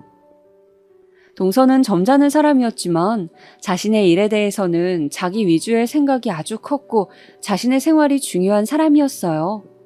뭐랄까, 이기주의는 아닌데 개인주의라고나 할까요? 그렇지만 분명히 자신만의 상식에 대한 생각은 분명한 사람이었습니다.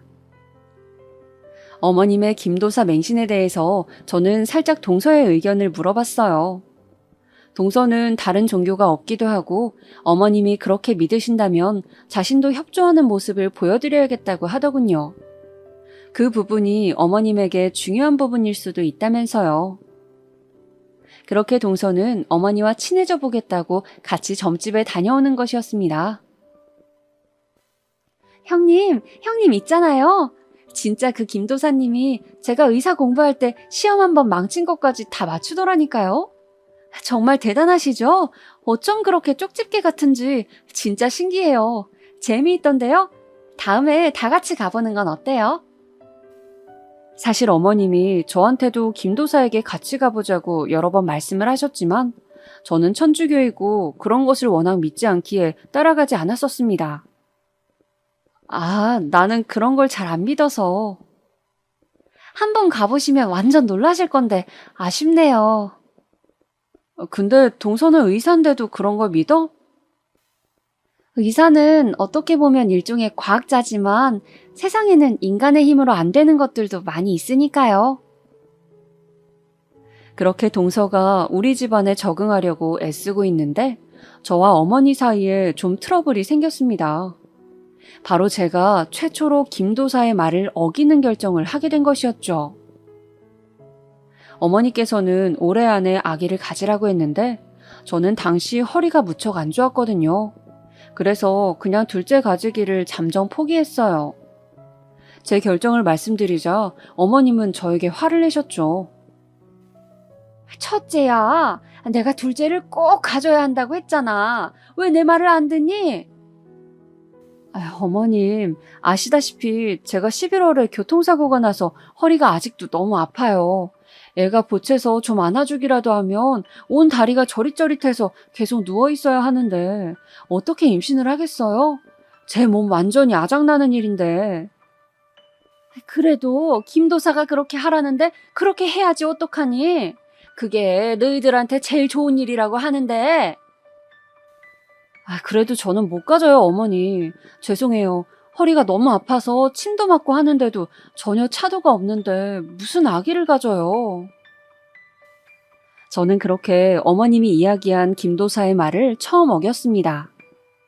처음 뵀을 땐 그 푸근한 인상은 어머니 말을 잘 들을 때뿐이었어요. 제가 김도사의 말을 한번 어기자 어머님께서는 그 후로 제 욕을 하시며 계속 화를 내시고 꼬투리를 잡으셨습니다.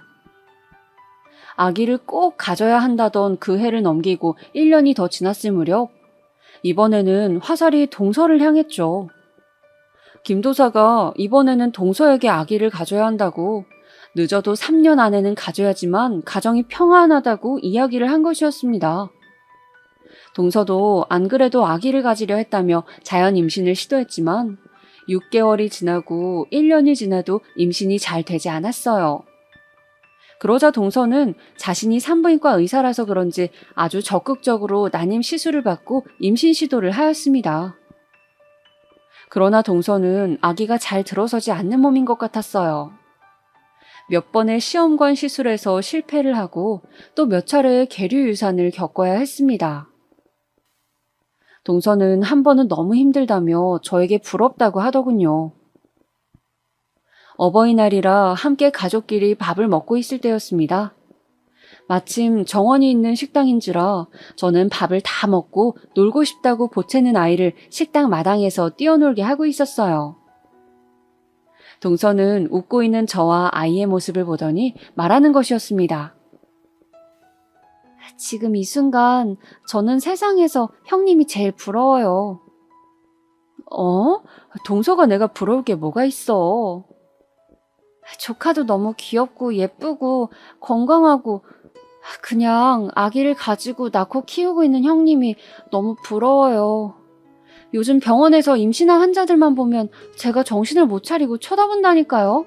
너무 부러워서요. 동서, 스트레스 너무 받지 마. 아기는 하늘이 점지하는 거라고 하잖아. 형님, 저는 살면서 제가 꼭 해야겠다고 마음먹은 일은 대부분 이루고 살았어요. 그런데 임신이 이렇게 어려울 줄은 생각도 못했네요.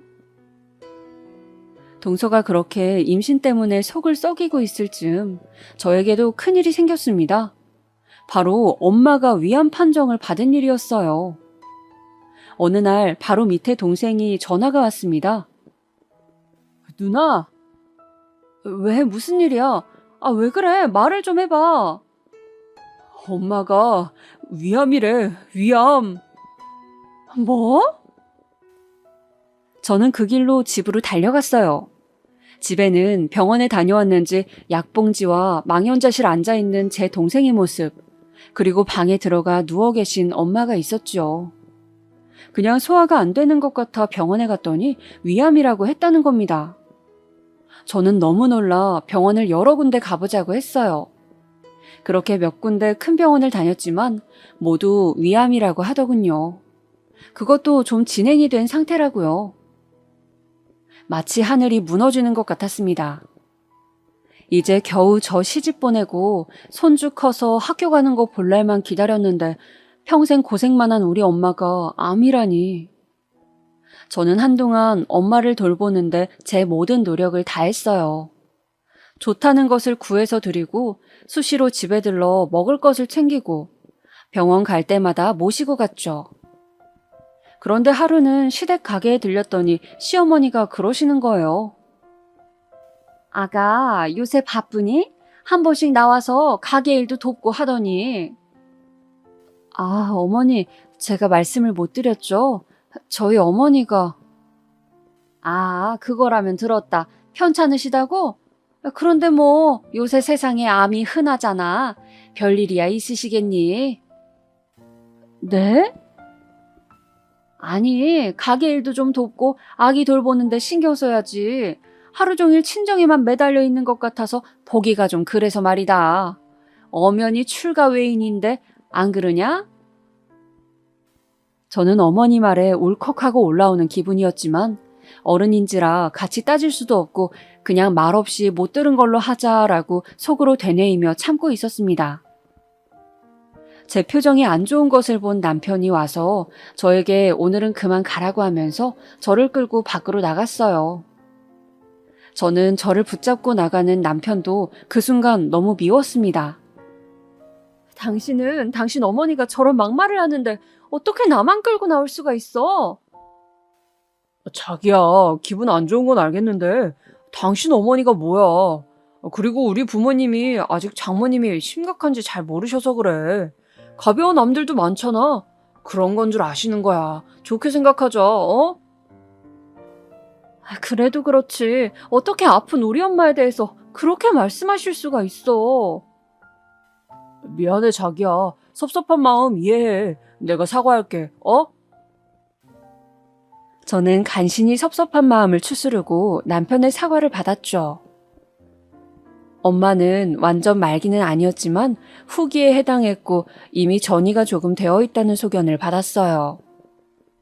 수술을 하기로 했는데 수술 당일에 초조하게 기다리고 있던 저에게 더 힘든 소식이 들려왔습니다. 6시간에서 8시간 정도는 걸린다고 했는데 1시간 만에 의사가 밖으로 나와서 저에게 그러는 것이었어요. 생각보다 여러분이 전이가 많이 되어서 수술을 하기가 힘들다고요. 아무래도 수술 없이 항암을 하셔야 할 것 같다고 했습니다. 정말 설상가상이었어요. 제가 생각한 것보다 엄마는 더 상태가 안 좋았습니다. 아버지가 엄마를 간병해야 하는 상황이 길어지면서 친정의 형편은 더 안 좋아졌어요. 당장 남동생도 아직 대학생이었고 돈이 빠듯한 상황이었죠. 저는 제가 모아두었던 비상금을 일단 아빠에게 드렸어요. 결혼하면서 가지고 갔던 돈이었죠. 급한 병원비 이걸로 일단 쓰고 생활비에도 보태라고 1,000만 원을 드렸습니다. 아빠는 이런 돈을 내가 너한테 줘야 하는데 미안하다고 눈물을 보이셨어요. 저도 아빠 손을 붙잡고 함께 울었죠. 우리가 함께 노력하면 엄마는 꼭 좋아지실 거라고 저는 그렇게 아빠를 붙잡고 눈물을 흘렸습니다. 그렇게 엄마는 수술을 하지 못하시고 항암 치료를 시작했어요. 날이 갈수록 수척해지고 머리도 빠지는 엄마를 보면서 제 마음도 찢어져 갔습니다. 항상 여자는 나이가 들수록 머릿결 관리가 중요하다며 신경 쓰시던 엄마였는데 머리숱이 거의 없어지자 항상 모자를 쓰고 계시는 엄마의 모습이 너무 마음이 찢어지는 것 같아. 저는 엄마 병문안을 다녀오는 날이면 그렇게 지하철 화장실에서 울고 또 울었습니다. 정말이지 제 인생의 본질이 고통이라고 하지만 이렇게 괴롭고 힘들 줄이야.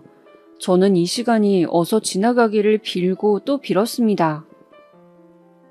그러나 저의 바람과는 달리 적극적으로 치료를 하는데도 엄마는 급속히 안 좋아지셨어요. 나날이 쇠꼬챙이처럼 말라가고 식사도 편하게 하시지 못했죠. 저는 엄마를 생각하며 울고 지내는 날이 많았습니다. 시댁과 남편이 뭐라 하든 안중에도 없었어요.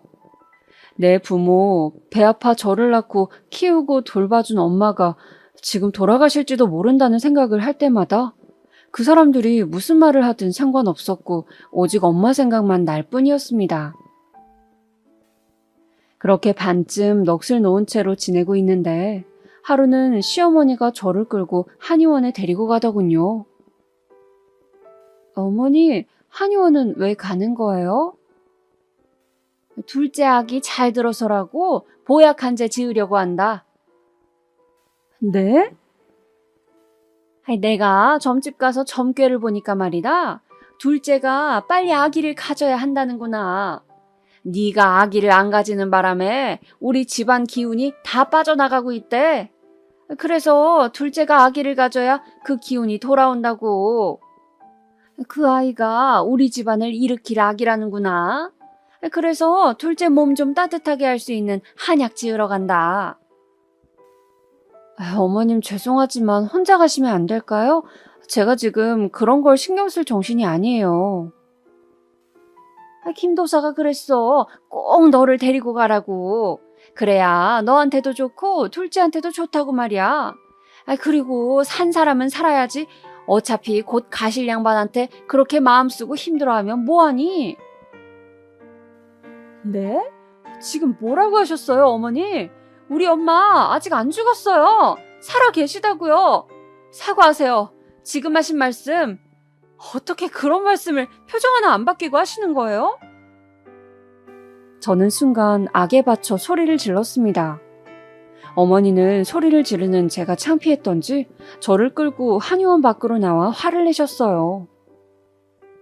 아니, 그러면 네 할 일은 하나도 안 하고 친정부모에 미쳐서 있는 너를 언제까지 내가 봐주니? 제 할 일이 뭔데 그러시는 거예요? 뭐긴 결혼했으면 그 집안이 잘 되도록 힘써야지. 집에서 밥만 축내고 친정 쏘다니는 게 네 할 일인 줄 아니? 어느 정도껏 돼야 넘어가지. 누구나 집에 아픈 환자 한 명쯤은 있어. 왜 이렇게 유난이야? 탁! 저는 너무 화가 나서 어머니의 손을 뿌리치고 그 자리에서 나와버렸습니다. 그날 저녁이었어요. 당신 엄마 뿌리치고 가버렸다며? 어머님께 이야기를 들었는지 남편이 저에게 따지고 드는 것이었습니다. 나 오늘도 엄마 병실에 갔어야 했는데 엄마 혼자 있는 날이란 말이야. 근데 동서 한약 짓는데 왜 나를 데리고 가시냐고. 어머니 진짜 왜 그러신데? 아니, 나이 든 양반이 점을 좋아하니까 그 점쟁이가 하는 말을 좀 믿고 따라할 수도 있는 거지. 그게 좀 이해가 안 돼도 노인 비위 좀 맞춰준다 생각하고 하는 신용이라도 하고 좋게 좋게 말씀드리면 안 돼? 왜 집안을 시끄럽게 분란을 만들어? 당신 지금 말 다 했어? 지금 이 상황이 내가 분란을 만든 거라고? 분란을 만드는 사람이 누군데 그래? 저도 남편에게 질세라 악에 받쳐 소리를 질렀습니다. 남편은 제가 악다구니를 쓰며 대들자 고개를 절레절레 흔들며 옆방으로 가버리더군요.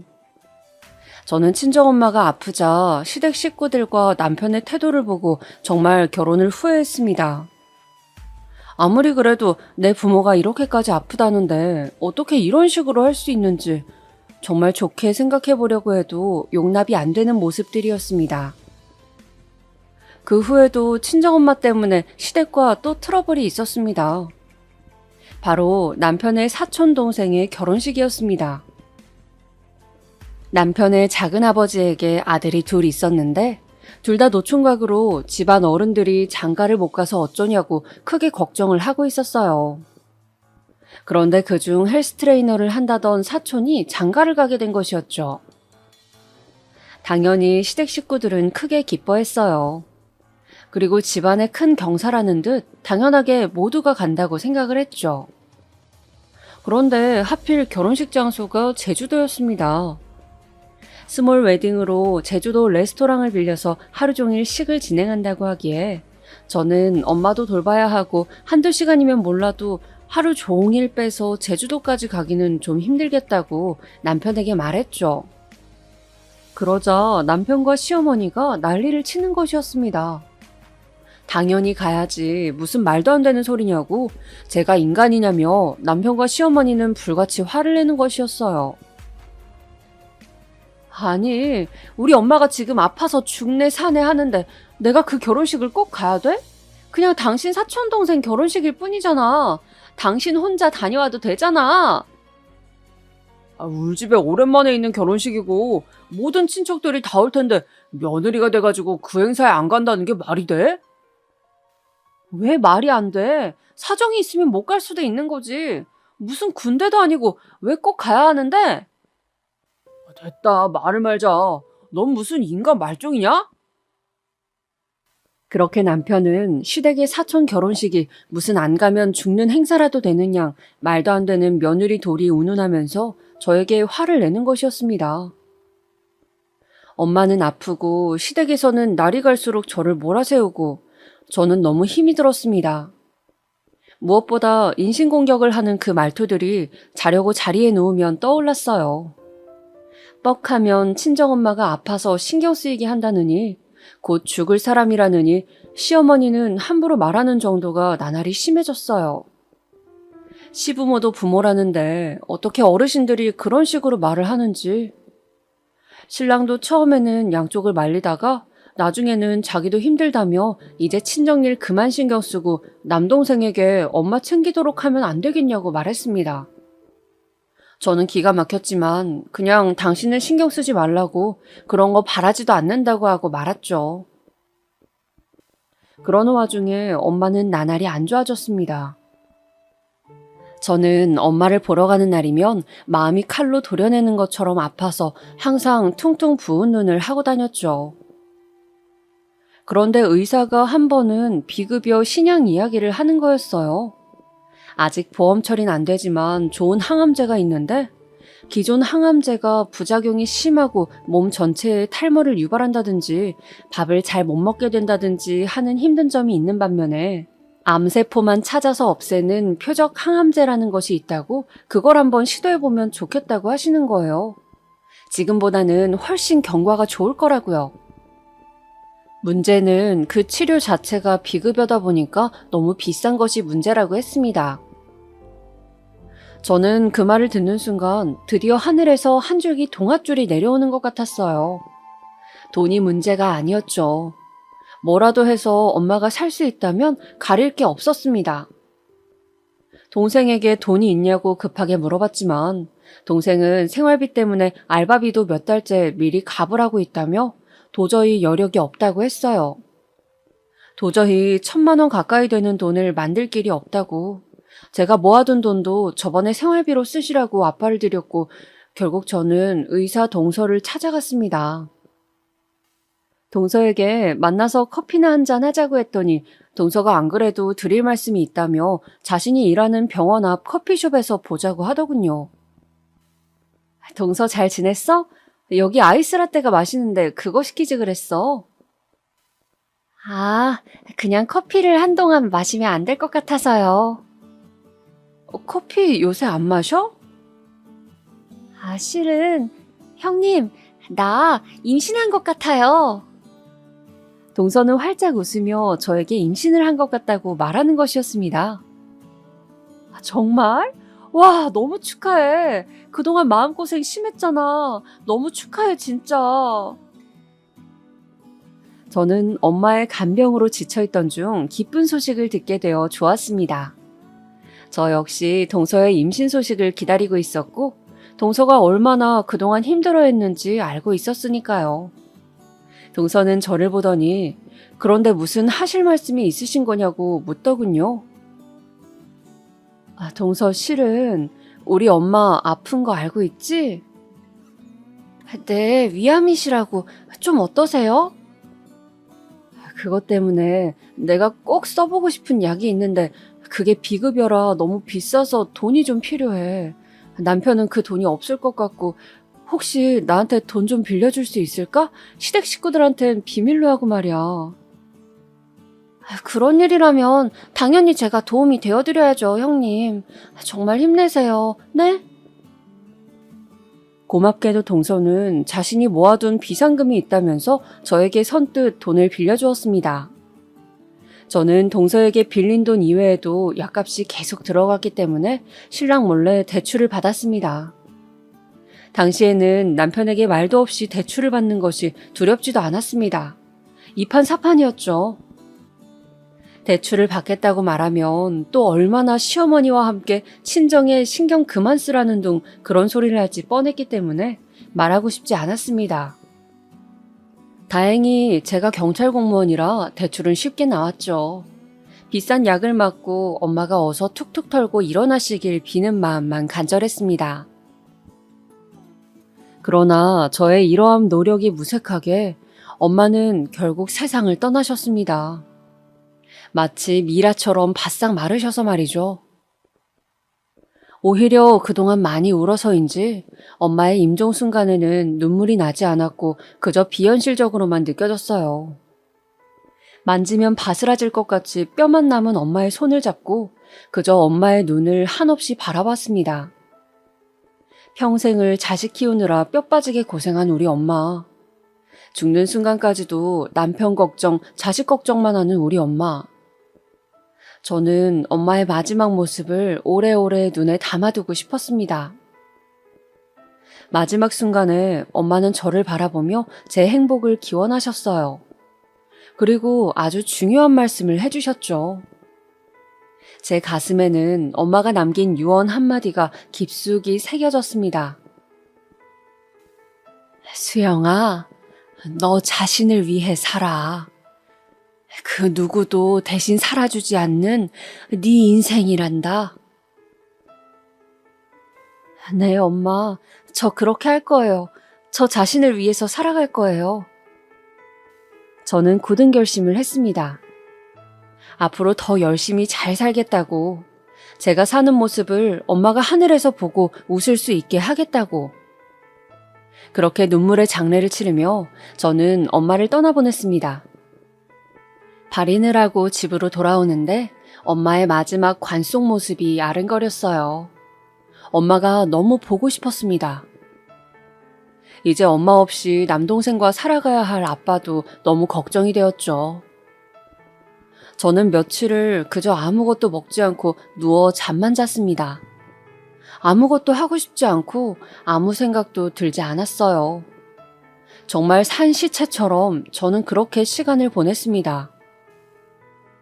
남편과 아이가 저를 걱정해서 먹으라고 할 때만 간신히 한 숟갈을 뜨고 또 누워 있었죠. 그렇게 일주일이 지났을 무렵 시댁에서 다 같이 저녁을 먹는 자리가 있어 저는 남편과 아이만 보내려고 했습니다. 그런데 남편이 또 혼자 있으면 굶을 것 같다며 재수 씨도 산 달이 3달인가 아무튼 얼마 안 남았다는데 가서 인사도 하고 좀 기운을 차려보면 안 되겠냐고 하도 부탁을 하기에 내키지 않는 발걸음을 시댁으로 향하게 되었습니다. 제가 도착하자 시댁 식구들은 걱정스러운 눈빛으로 저를 맞이해 주었습니다. 그 와중에 시어머니는 기분이 안 좋으신 것 같았지만요. 아직도 제가 어머니 말씀을 안 듣고 둘째를 안 가진 것이 불만이신 건지 저도 더 이상 신경 쓰고 싶지도 않아 힘없이 자리에 앉았습니다. 형님 오셨어요? 뭐 좀 드셔야죠. 동서가 제가 반가웠는지 벌떡 일어서서 부른 배를 안고 제가 먹을 것을 챙겨주려고 일어섰습니다. 그 순간이었어요. 쿵! 동서가 그만 발을 헛디뎌 넘어져 버린 것이었습니다. 하필 그것도 앞으로요. 아! 동서는 배를 움켜잡고 비명을 질렀어요. 배가 119 불러줘요. 동서는 신음소리를 내며 땀을 뻘뻘 흘렸고 모두가 너무 놀라 혼비백산해서 구급차를 불렀습니다. 동서는 그렇게 구급차에 실려갔어요. 저도 너무 놀라서 그저 그 자리에 가만히 앉아 있다가 그만 집에 가라고 시어머니가 말씀하셔서 집으로 왔습니다. 그러고 3시간여가 지났을까? 갑자기 띵동 띵동 초인종이 울리는 것이었어요. 쾅쾅쾅쾅! 누군가 우리 집 문을 세게 두드리는 소리도 들렸습니다. 누구세? 너 때문에 네가 악기를 달고 와서 우리 손주가 나가 죽어. 갑자기 달려든 시어머니가 제 머리채를 잡았습니다. 저는 너무 놀라 허우적대며 시어머니의 앙칼진 소나기에 끌려다닐 수밖에 없었어요. 어머니, 왜? 엄마, 왜 이래요? 엄마! 어머니는 한참을 그렇게 제 머리채를 잡고 뒤흔들더니 씩씩대며 놓으시더군요. 유산했단다. 김도사가 안 그래도 한동안 널 집에 들이지 말라고 했거늘 다들 안쓰럽다고 기어이 불러서는 둘째가 그렇게 힘들게 가진 아기 유산했다고. 다 너 때문이다. 집안 말아먹으려나. 어머니는 그렇게 계속 악다구니를 쓰셨습니다.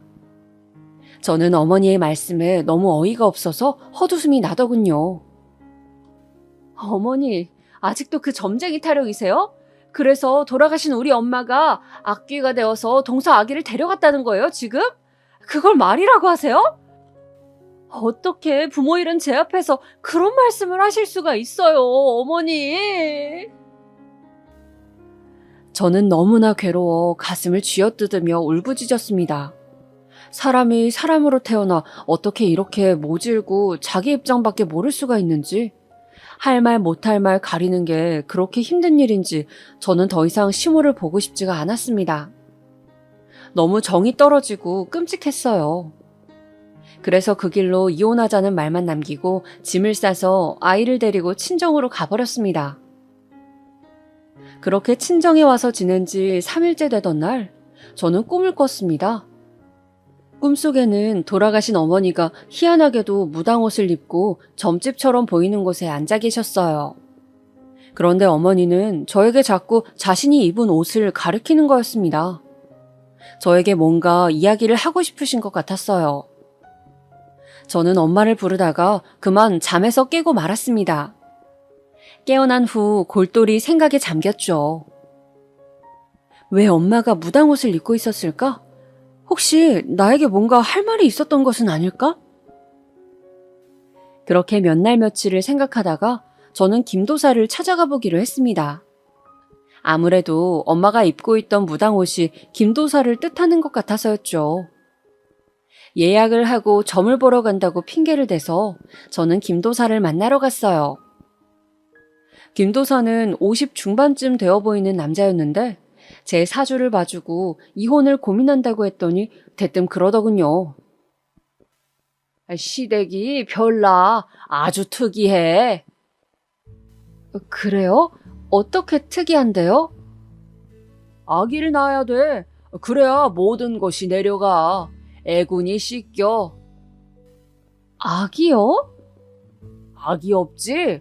딱 보니까 없구먼. 아기 낳을 거 아니면 이혼해. 올해 안에 아기를 낳아야지. 그게 아니면 살기 힘들어. 저는 김도사가 뭔가 엉터리 같다는 생각이 들었습니다. 어떻게 우리 시어머니 마음을 잡았는지 몰라도 아기 이야기를 하는 게 고정 레퍼토리 같았어요. 그래서 저는 김도사에 대해서 더 알아봐야겠다고 마음을 먹었습니다. 제가 직업이 경찰인지라 저는 혹시 이쪽에 기록이 있나 싶어 김도사의 신상을 찾아봤어요. 사실 그렇게 해선 안 되지만 김도사의 신상을 알아보니 세상에 김도사는 사기죄로 복역한 전과가 있는 사람이었어요. 말 그대로 사기꾼이었던 겁니다. 저는 김도사가 사실은 사기꾼이라는 사실을 알아내고 어떻게 이 사실로 시어머니를 기함하게 할지 고민했어요. 이혼은 당연히 할 거지만 감히 우리 엄마에게 악귀라고 한 그 노망난 인간을 가만두고 싶지가 않았습니다. 그래서 저는 경찰복을 입고 어머니가 점집에 가셨을 때 들이닥치기로 했어요. 다른 경찰 친구에게도 그냥 옆에만 서 있어 달라고 부탁을 했죠. 물론 제 명찰이나 이름은 가리고 저도 최대한 얼굴을 가렸습니다. 어머니는 한 달에 한 번씩 주로 주말에 김도사를 찾아가셨어요. 저는 동서에게 연락해 아기가 그렇게 된 것 정말 유감이라고 말했습니다. 동서는 다행히 시어머니처럼 그렇게 점을 맹신하는 것은 아니었어요. 그냥 그 아기의 운명이 그런 것이라 생각한다며 자신이 넘어지는 바람에 괜히 집안에 분란을 일으켰다며 저에게 사과를 했습니다. 저는 동서에게 미안하지만 혹시 어머님께 다음에 김도사를 만날 때 같이 가자고 떠보면서 언제 가시는지 좀 나에게 알려달라고 부탁을 했어요. 그렇게 저는 둘째 주 토요일이라는 날짜를 알아냈습니다. 그리고 김도사의 점집에 들이닥쳤어요. 벌컥 문을 열고 들어서자 어머니가 김도사 앞에 앉아 뭐라고 이야기를 하고 있는 모습이 펼쳐져 있었어요. 저는 그 앞에서 목소리를 굵게 바꿔내면서 말했습니다. 김명준 씨, 당신을 사기죄로 서로 연행합니다. 아니 왜 그래요 또? 나 감옥 잘 갔다 왔는데? 네? 형사님들이세요? 아이 참, 아줌마 일단 나가요. 네? 나가 계세요. 이분 역술인 아닙니다. 역술인 사칭하는 사기꾼이에요. 예? 어머니는 큰 충격을 받으신 듯 비틀거리며 일어서시더군요. 그동안 김도사의 말을 듣고 투자도 많이 하고 많은 것을 정했는데 사기꾼이라는 정체가 밝혀지니 많이 놀란 듯 보였습니다. 저는 그렇게 김도사에게 겁을 주고 어머니에게 김도사의 정체를 까발렸어요. 물론 제 직업을 이용한 것은 잘못했다고 생각하지만 그 당시에는 저도 눈이 뒤집혀서 뭐라도 하고 싶었습니다. 제 시기에 어떤 복수였던 것이죠. 그리고 저는 남편에게 이혼 소송을 걸었어요. 그동안 점을 맹신하는 시어머니에게 구박을 당한 점과 남편이 이를 방관했다는 점, 친정엄마가 아플 때 언행까지 모조리 말해 위자료를 받아내고 양육권, 친권을 모두 가지고 왔습니다. 물론 이혼을 하는 것이 저라고 쉽진 않았어요. 아이가 있기 때문이죠. 그런데 도저히 엄마가 아플 때 시댁 식구들이 저에게 했던 행동들이 계속 떠올라서 그들을 용서할 수가 없었습니다. 얼굴을 보고 살아갈 자신이 없었다고 할까요? 정말 제 인생에서 도려내고 싶은 기억들이었으니까요. 무엇보다 계속 점쟁이 타령을 할 수도 있는 시어머니가 싫었고 결혼 생활을 유지한다면 그런 어머니 말씀을 또 따라야 하는 저의 신세가 싫었습니다. 정말이지 다시는 시어머니 얼굴을 보고 싶지가 않았거든요. 말 그대로 지긋지긋하다고 할까요? 그렇게 소송을 거쳐 힘들게 자유의 몸이 되었습니다. 돌이켜 생각해보면 그때 어머니가 꿈에서 저에게 무당옷을 입고 나타나신 것은 지금 생각해도 신기한 일인데 어머니가 딸인 저를 지옥 같은 시댁에서 구해준 것이 아닐까 하는 생각을 합니다. 무엇보다 제가 드리고 싶은 말씀은 종교든 점이든 뭐든 너무 맹신하는 것이 얼마나 위험한 일인지 많은 분들이 알았으면 좋겠습니다. 다른 사람에게 특히 그런 것을 강요하는 것은 또 다른 형태의 폭력이라는 것도요. 이혼 후 건너 시댁 소식을 들으니 김도사가 사기꾼이라는 걸 알고 어머님은 다른 점집을 또 다니기 시작했는데 거기서 말한 대로 투자를 했다가 많은 손해를 입고 망연자실하신 상태라고 들었습니다. 어머니는 김도사가 사기꾼인 걸 알고도 또 다른 점쟁이에게 간 것이죠. 도대체 그렇게 당하고도 왜 아직도 정신을 못 차리시는 건지 그냥 평생 저렇게 사실 것 같습니다. 지금까지 제가 어떻게 이혼을 하게 되었는지 그 눈물 나는 사연을 말씀드렸는데요. 들어보니 어떠신가요? 정말 기구하지 않나요? 지금까지 제 이야기 들어주셔서 감사하고 또 구독자분들의 가정은 저와 달리 항상 평온하시고 행복하시기를 기원하겠습니다. 제가 이렇게 남들의 행복을 빌어줘야 저에게도 다시 행복이 오지 않을까요? 그럼 오늘 하루도 즐겁게 보내시길 바랍니다.